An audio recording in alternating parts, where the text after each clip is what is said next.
भुनक्तु सह वीर्यं करवावहै तेजस्विनावधीतमस्तु मा विद्विषावहै। ओम शांति शांति शांति। शंकरं शंकराचार्यं केशवं बादरायणं सूत्रभाष्य कृतौ वन्दे भगवन्तौ पुनः पुनः। ईश्वरो गुरुरात्मेति मूर्तिभेद विभागिने व्योमवद्व्याप्तदेहाय दक्षिणामूर्तये नमः। ओम शांति शांति शांति।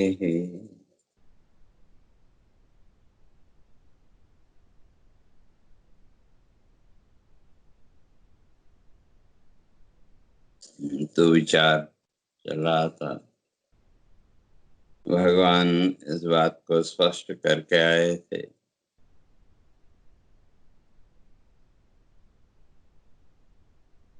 कि कर्म योग के द्वारा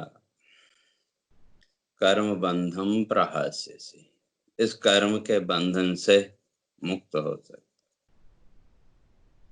तो कर्मयोगकार यहाँ इस बात को स्पष्ट करके आए, ऐसा ते विहिता सांख्य, जो शास्त्रीय बातें थी, शास्त्र जो कहता है, भगवान ने कहा मैं वो तो बता दिया तुमको, उसको स्पष्ट कर दिया। और शास्त्र के द्वारा जो कुछ भी हमने जो सुना, जो कुछ भी समझा, शास्त्र के माध्यम से, किसी महापुरुष के माध्यम से, वो सारे के सारे शब्द, वो सारे का सारा वो जानकारी है, वो ज्ञान नहीं है।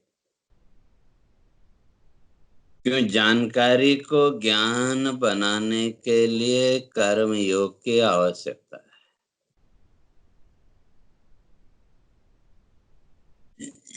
इसीलिए हमारे शास्त्रों ने भी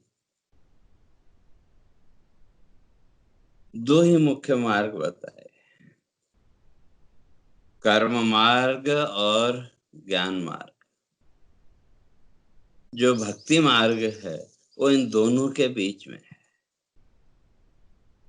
और भक्ति का संबंध दोनों से, कर्म से भी है और ज्ञान से भी, लेकिन मुख्य रूप से ये दो ही चीज।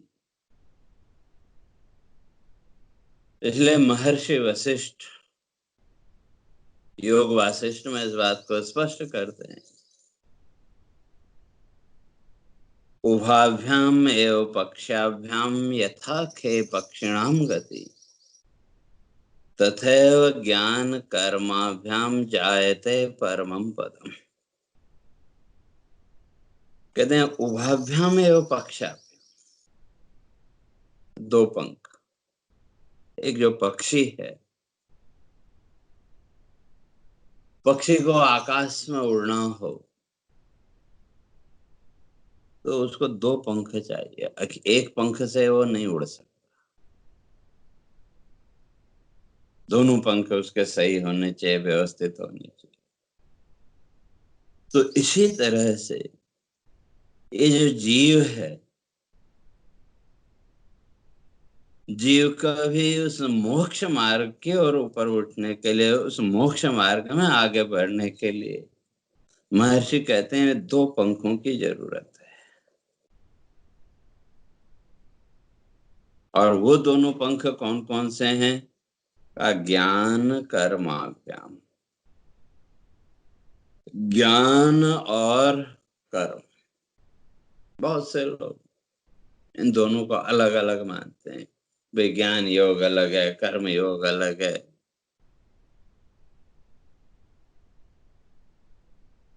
वास्तव में अगर देखें तो दोनों अलग अलग, फल की दृष्टि से अलग अलग। अगर केवल कर्म योग में ही लगे रहे तो वो कर्म, पुण्य से पुण्य कर्म, बड़े से बड़ा पुण्य कर्म भी आपको स्वर्ग से आगे नहीं ले जा सकता।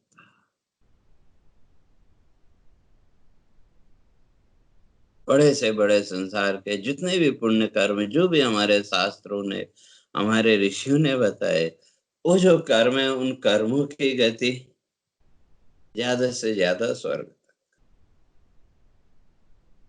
और उससे आगे जाना हो तो उसके लिए तो ज्ञान चाहिए, लेकिन अकेले ज्ञान के द्वारा भी नहीं जा सकते। इसलिए ज्ञान योग भी जीवन में चाहिए और कर्म योग भी चाहिए। या दूसरे शब्दों में अगर कहें, थ्योरी और प्रैक्टिकल दोनों चाहिए। लेकिन प्रैक्टिकल से पहले थ्योरी की जानकारी होना जरूरी है। जैसे एक डॉक्टर है, एक सर्जन है, वो पहली बार में ही सर्जरी करने लग जाए ऐसा नहीं। पहले वो सर्जरी की जो पुस्तकें हैं, जो भी उसका मेथड है, वो पढ़ता है, समझता है, और उसके बाद फिर वो सर्जरी में लगता है। और धीरे धीरे दो चार बार जब उसने कोई सर्जरी की, अब उसको फिर उन पुस्तकों की जरूरत नहीं होती। जो धीरे धीरे उसका एक्सपीरियंस, उसका जो अनुभव, वो उसको मजबूत करता चला जाता। लेकिन उस अनुभव तक पहुंचने के लिए उसको पहले जानकारी भी चाहिए। तो इसी तरह से भगवान भी यहाँ कहेंगे, अभी तक मैं शास्त्र की जानकारी तुमको दे के आया, लेकिन विडंबना ये, जैसे मैंने कल भी कहा था, हमने शब्द ज्ञान को ही ज्ञान मान लिया। समस्या वहीं खड़ी हो जाती। हम उस प्रैक्टिकल में जाना नहीं चाहते। शास्त्रों से, पुस्तकों से जो शब्द हमको अच्छे लगे, जो बात समझ में आए, हमने उस शब्दों को तो पकड़ लिया, और जरूरत पड़ने पर उसकी व्याख्या भी करते हैं कि भाई ये ऐसा है, ये ऐसा होता है, ऐसा होता है, अमुक ग्रंथ ये कहता है, अमुक शास्त्र ये कहता है, जो कुछ।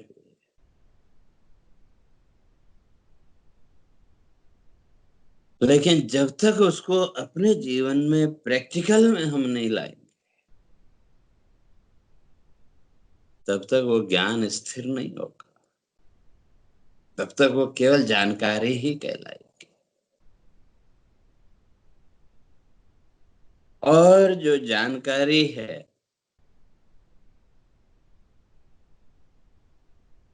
वो किसी उपयोग की नहीं है। क्यों? जब जरूरत होगी, उस जरूरत के समय आपका जीवन का अनुभव काम आएगा, जानकारी काम नहीं आएगी। जैसे आत्मा की ही अगर हम बात करें, तो आत्मा अजर अमर है, नित्य है, अविनाशी है। ये कितने शब्द हमारे पास हैं, और हम बोलते भी हैं, आत्मा तो अजर अमर है, इत्यादि जो भी सब। और दूसरी तरफ संसार, संसार नाशवान है, झूठा है, आदि जो भी शब्द हमको मिले, शास्त्रों से मिले, बुजुर्गों से सुनने को मिले, वो शब्द ज्ञान हमारे पास है। और उसी तरह से शरीर की भी अगर हम बात करें, तो ये शरीर भी अनित्य है, झूठा है, ये सब शब्द ज्ञान हमारे पास है। और दूसरे को समझाने के लिए हम उन शब्दों का प्रयोग भी करते हैं। लेकिन जैसे ही जीवन में प्रतिकूल परिस्थिति आई,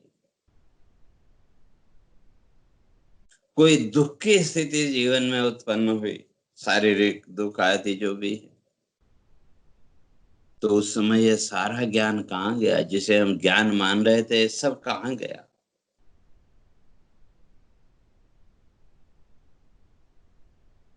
एक झटके में गायब हो गया कि नहीं? उस समय फिर ये शरीर की पीड़ा ही सच्ची लगने लगती है कि नहीं? तो इसी तरह से शास्त्रों से जो कुछ भी हमको मिला, जो कुछ भी हमने पढ़ा सुना, बात समझ में आई, भगवान कहते हैं उसको कर्म योग में भी लाना पड़ेगा। क्यों? उसके बिना वो ज्ञान की पूर्णता नहीं है। शब्द तो हमको मिल गए, लेकिन उसके प्रैक्टिकल के बिना, उसकी अनुभूति के बिना उस ज्ञान में स्थिरता नहीं आई। और ये जो जानकारी है, ठीक है, आपके पास शास्त्रों की जानकारी है, शास्त्रों का आपको अच्छा जानकारी का ज्ञान तो नहीं कह सकते, जानकारी। तो ये जानकारी आपको इस संसार में यश प्रतिष्ठा तो दे सकती है, लेकिन जन्म मृत्यु के बंधन से नहीं बचा सकती। अगर इस जन्म मृत्यु के बंधन से ऊपर उठना है, इस जन्म मृत्यु के बंधन से मुक्त होना है, तो उसी जानकारी को अपने जीवन में उतारना पड़ेगा, उसको प्रैक्टिकल लाना पड़ेगा। और नहीं तो जैसे ही इसकी जरूरत होगी, जहां जीवन में प्रतिकूल परिस्थितियां आई, तो ये सारी की सारी जानकारी गायब हो जाएगी। इसलिए वो जो जानकारी है, जो भी शास्त्रों से, महापुरुषों के माध्यम से हमने जो सुना, जो समझा, उसको अपने जीवन में प्रैक्टिकल उसमें लाना। क्यों? बिना उसके आप इस संसार के शोक मोह के बंधन से मुक्त नहीं हो सकते।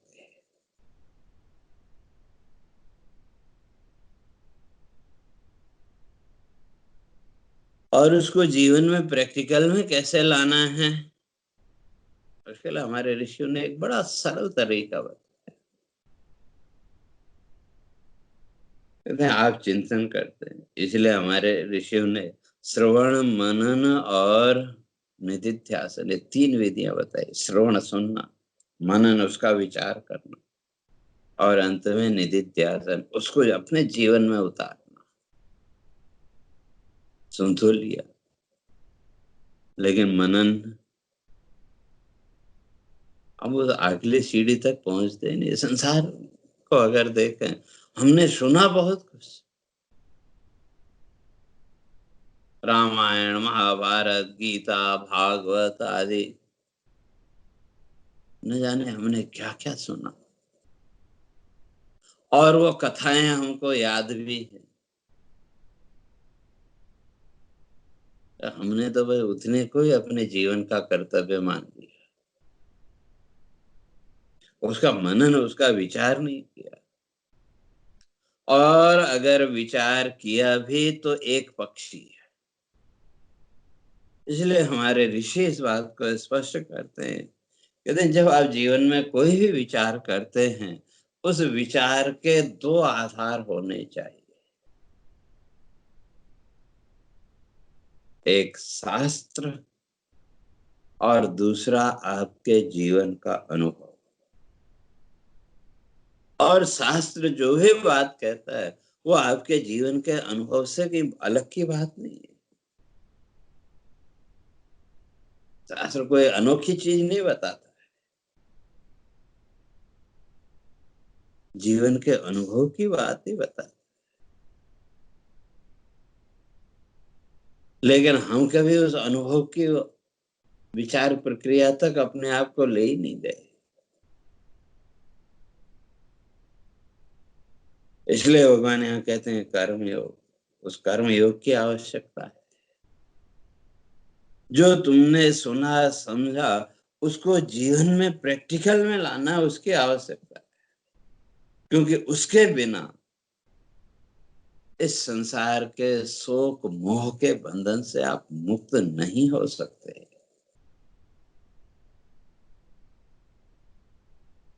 अगर ये मानते हैं बहुत से लोग, स्वयं पंडितम मन्यमाना, शास्त्रों को सुन लिया, बड़े बड़े अच्छे अच्छे शब्द, वक्तव्य शैली भी हमने डेवलप कर ली, अच्छी अच्छी बातें बोलने लगे, लेकिन उसके द्वारा फिर क्या होता है, स्वयं पंडितम मन्यमाना, अपने को पंडित मानने लग गए कि नहीं मैं तो बड़ा विद्वान हूँ, मैं तो बड़ा ज्ञानी हूँ। उसके लिए यमराज नचिकेता को समझाते हैं, स्पष्ट करते हैं, ऐसे जो लोग हैं, अंधेन नियमाना यथांध, वो तो अभी इसी अंधकार में बंधे हुए हैं, और दूसरों को भी फिर उसी अंधकार की ओर। क्योंकि इस संसार भाव से तो अपने को ऊपर उठा नहीं पाए, बस उस शब्द ज्ञान को ज्ञान मान करके, उस शब्द ज्ञान के अहंकार में अपने को जिसने बांध लिया, तो फिर वो उससे आगे नहीं बढ़ सकता। इस संसार भाव से वो ऊपर नहीं उठ सकता। और अक्सर होता यही है, हमने स्वयं को कहीं न कहीं इसे शब्द ज्ञान के अहंकार में जकड़ के रखा है कि मैं तो ये जानता हूं, मैं तो ये बता सकता हूं, मैं तो ये कर सकता हूं। लेकिन अपने जीवन के अनुभव के साथ हमने उसको कितना जोड़ा। इसलिए हमारे ऋषि कहते हैं कि जो भी शास्त्रों से आपने सुना, उसको अपने जीवन के अनुभव के साथ जोड़ो। आप सारी चीजों को नकार सकते हैं कि ये भी ठीक नहीं, ये भी ठीक नहीं, आप कह सकते हैं, लेकिन अपने जीवन के अनुभव को आप झूठा नहीं कह सकते। तो आपके जीवन का जो अनुभव है वो आपके लिए प्रामाणिक है। और शास्त्र उस अनुभव को स्पष्ट करने में हमारी मदद करता है। लेकिन अगर इन दोनों को एक साथ लेकर के हम जोड़ के विचार करते हैं, तो धीरे धीरे हमारी विचार प्रक्रिया, जो मनन की प्रक्रिया है, वो आगे बढ़ेगी, और वो निधिध्यासन की प्रक्रिया भी उसके साथ अपने आप जीवन में आएगी। इसलिए वो शास्त्र जो कहता है, उस शास्त्र की बातों को परखने के लिए भाई हमने कितना सही समझा और कितना गलत समझा, तो उसको परखने के लिए कर्म योग। इसलिए भगवान यहाँ कहते हैं कि वो जो कर्म बंधन है, उस कर्म बंधन से मुक्त होने के लिए कर्म योग है। और इस संसार का जो माया मोह का बंधन है, शोक मोह है, उस शोक मोह से ऊपर उठने के लिए कर्म का विधान है, न कि संसार के फलों की प्राप्ति के लिए। लेकिन हमने तो हर एक कर्म को कहीं न कहीं इस संसार के फल के साथ जोड़ लिया कि नहीं। चाहे वो व्यवहारिक जीवन का कर्म हो, चाहे वो ईश्वरीय कर्म हो। भगवान की भक्ति भी हमने की, तो उसके द्वारा भी बदले में हमको क्या चाहिए? यही संसार में मेरा ऐसा हो जाए, इसका ये हो जाए, उसका वो हो जाए। और कुछ नहीं तो हमारी जो कल्पनाएं हैं, मान्य कल्पनाएं, बस हमारी वो कल्पनाएं पूरी हो जाए, तो जिसकी जैसी भी।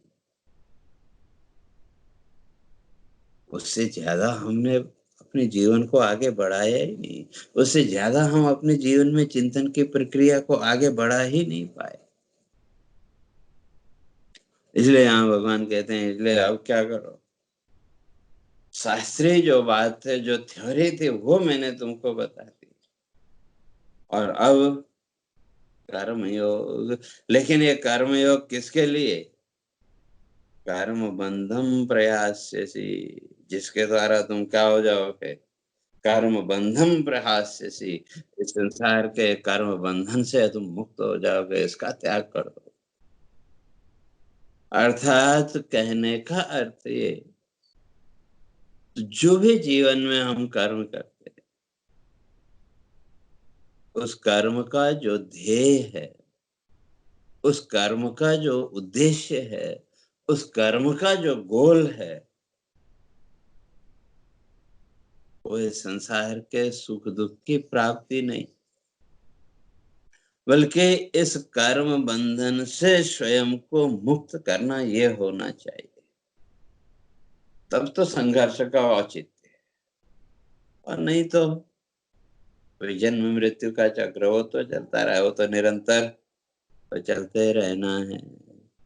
तो इसलिए भगवान कहते हैं कि बुद्धिया युक्त या पार्थ कर्म बंधम प्रहास्यसि। तो वो जो बुद्धि योग है, वो जो कर्म योग है, तो वो कर्म योग क्या करेगा? कर्म बंधम प्रहास्यसि। उस कर्म योग के द्वारा तुम इस संसार के कर्म बंधन से मुक्त हो जाओगे। और जब शास्त्र के द्वारा इस बात को हमने समझा कि कर्म और कर्मफल दोनों ही अनित्य है।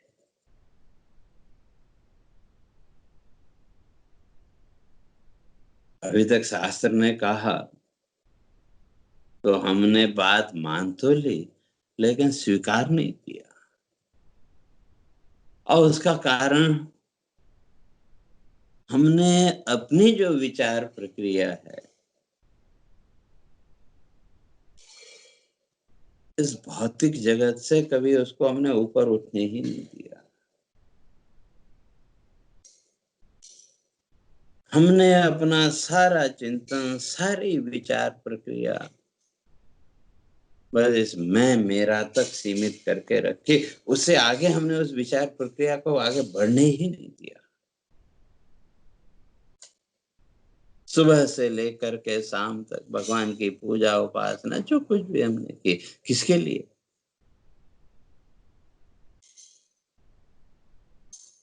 आत्म शुद्धि का भाव उसके साथ कभी हम जोड़ पाए? प्रत्येक उपासना, प्रत्येक कर्म के साथ हमने तो उस मैं और मेरा के भाव से अपने को कभी बाहर निकलने ही नहीं दिया। तो फिर इस कर्म बंधन से भी मुक्त कैसे होंगे?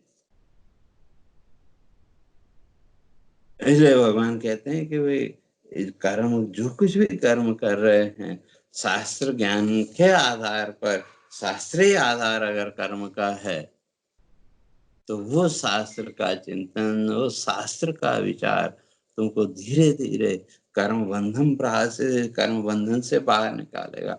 अर्थात जैसे जैसे जीवन में ये विचार प्रक्रिया दृढ़ हो, जो शास्त्र कहता है उस शास्त्र के अनुसार, और अपने जीवन के अनुभव के साथ दोनों को मिला करके जब आप विचार करेंगे, तो उस विचार का फल धीरे धीरे निसंगतया, निसंगता, जैसे मैंने पहले भी कहा कि जो हमारे जीवन का सुख दुख भोग है, चाहे वो सुख का भोग हो चाहे दुख का भोग हो, वो तो हमको भोगना पड़ेगा, उससे बच नहीं सकते। और उस सुख दुख भोग तक पहुंचाने के लिए प्रारब्ध हमको किसी न किसी कर्म के साथ जोड़ेगा भी। प्रारब्ध किसी न किसी कर्म के साथ हमको जोड़ेगा। यहाँ तक तो बात ठीक है, लेकिन जिस कर्म के साथ भी हम जुड़े, भले उसमें हमारा संकल्प हो या किसी दूसरे का हो, जो भी, लेकिन उसके साथ फल इच्छा, फल की इच्छाओं में हमने अपने को बांध लिया। चाहे वो कर्म हमने किया या हमसे हुआ, जो भी है, तो हमने कहीं न कहीं उस फल इच्छा से अपने को बाहर निकाला ही नहीं। हम तो इसी संसार की फल इच्छा में फिर अपने को बांधते चले गए। आज अमुक पुण्य कर्म हो गया तो ये फल मिलना चाहिए, वो मिलना चाहिए, ऐसा वैसा तरह तरह के कल्पना। लेकिन जब शास्त्र और अपने जीवन के अनुभव के द्वारा ये बोध हो गया कि कर्म भी अनित्य और उस कर्म का फल भी अनित्य, जिस दिन ये पक्का हो गया तो उस दिन फिर इस संसार की जो फल प्राप्ति की आशा है, संसार के सुख दुख प्राप्ति की जो जीवन में आशा है, उसके लिए जो कल्पना करें, वो धीरे धीरे छूट जाएगी। और जब फलाशक्ति निवृत्त हुई तो कर्म के साथ जो आसक्ति है वो भी निवृत्त हो जाएगी। इसलिए उपनिषद का मंत्र इस बात को स्पष्ट करता है, जो विचार प्रक्रिया वो क्या, ईशावास्यमिदं सर्वं यत्किंच जगत्यां जगत् तेन त्यक्तेन भुञ्जीथा मा ग्रधः कश्चित् धनम्। मंत्र कहता मा ग्रधः,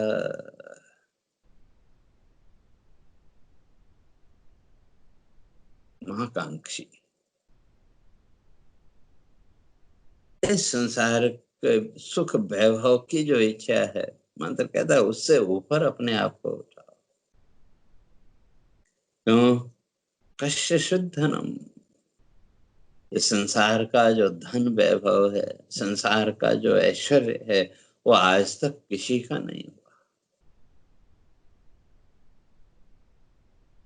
क्यों? ये तो समष्टि भोग है, जिसका जितना भोग होगा उतना उसको मिलेगा, जिसका प्रारब्ध भोग नहीं होगा उसको नहीं मिलेगा। लेकिन मनुष्य ने तो अपनी कल्पनाओं में जो भी जिसके पास वैभव है, संसार का जो कुछ भी है,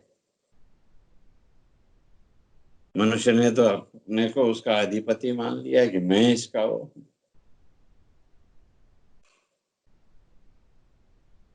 और जब उसी को अपन अपन स्वयं को अधिपति मान लिया, उसका मालिक मान लिया, तो फिर तरह तरह के अहंकार, तरह तरह की चिंताएं भी वो जीवन में आएंगी।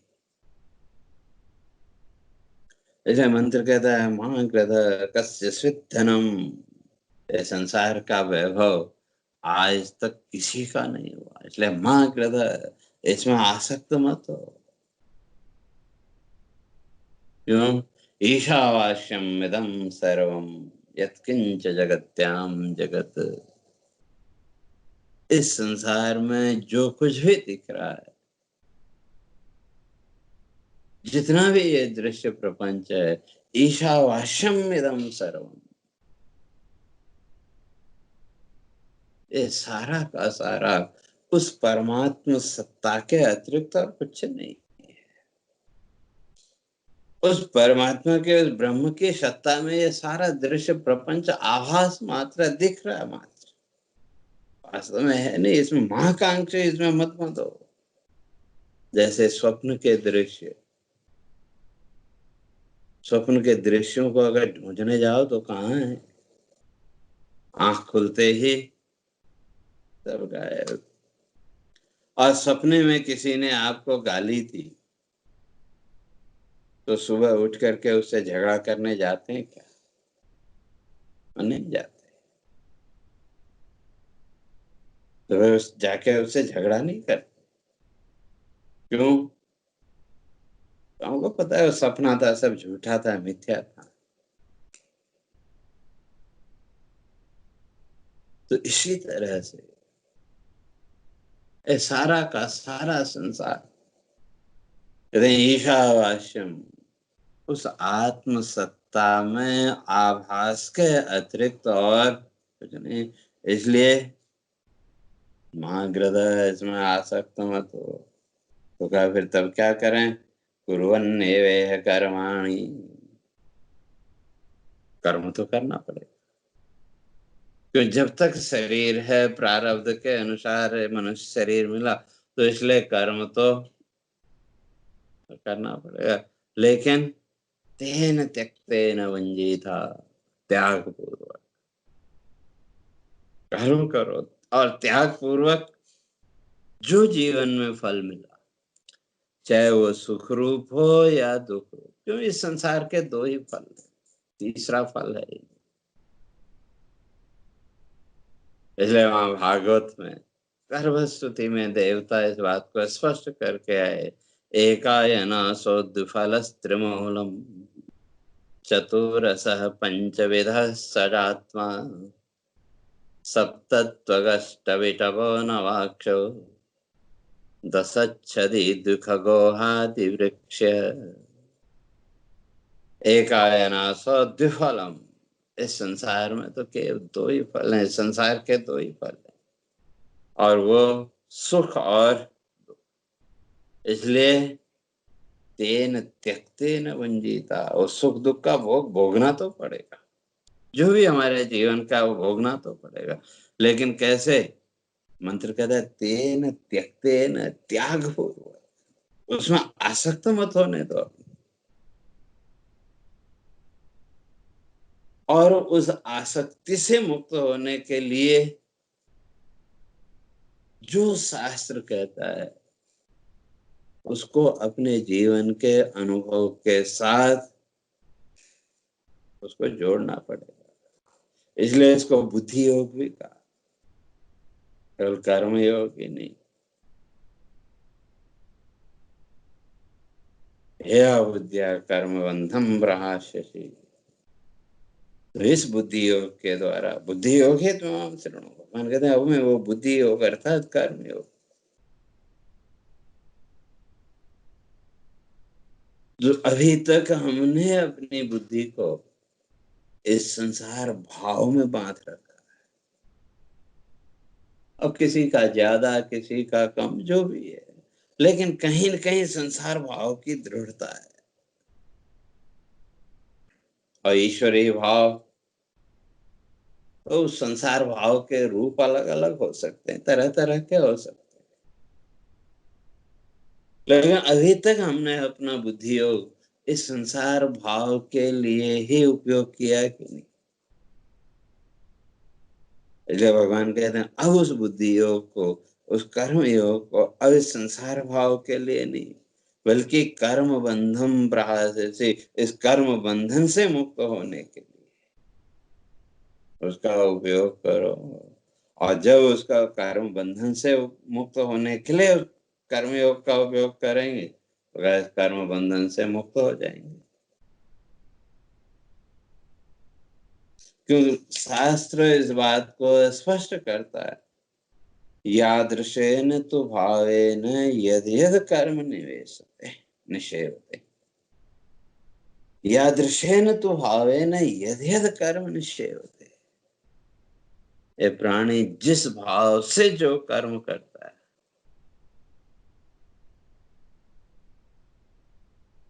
तो फल भी उसको उसी भाव के अनुसार मिलेगा। अगर इस संसार भाव को लेकर के उस कर्म में प्रवृत्ति होगी, तो उसको ही संसार भाव मिलेगा। और अगर इस संसार भाव से, इस संसार के कर्म बंधन से मुक्त होने की उसकी अगर इच्छा है, तो वो इससे मुक्त हो जाएगा। तो अब वो जो कर्म योग है, हमने शास्त्रों को सुना समझा सब कुछ है, लेकिन उसका उपयोग किसके लिए करना वो हमारे ऊपर। तो अब ये जो कर्म योग है, इस संसार बंधन से मुक्त होने का जो भाव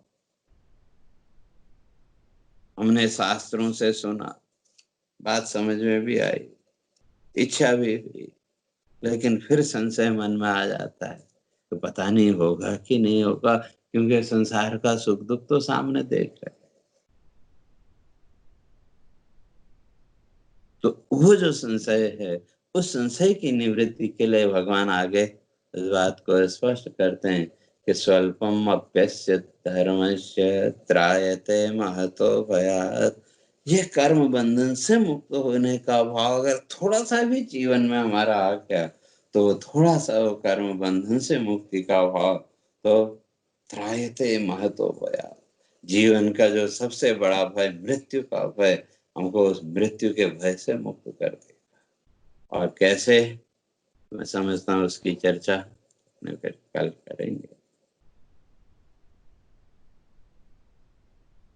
हरे ओम। पूर्णमदः पूर्णमिदं पूर्णात् पूर्णमुदच्यते पूर्णस्य पूर्णमादाय पूर्णमेवावशिष्यते।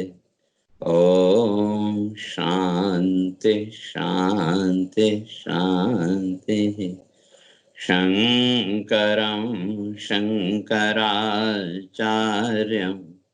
केशवं बादरायणं सूत्रभाष्य कृतौ वन्दे भगवन्तौ पुनः पुनः। ईश्वरो गुरुरात्मेति मूर्तिभेदविभागिने व्योमवद्व्याप्तदेहाय दक्षिणामूर्तये नमः। ॐ शान्ति शान्ति शान्तिः।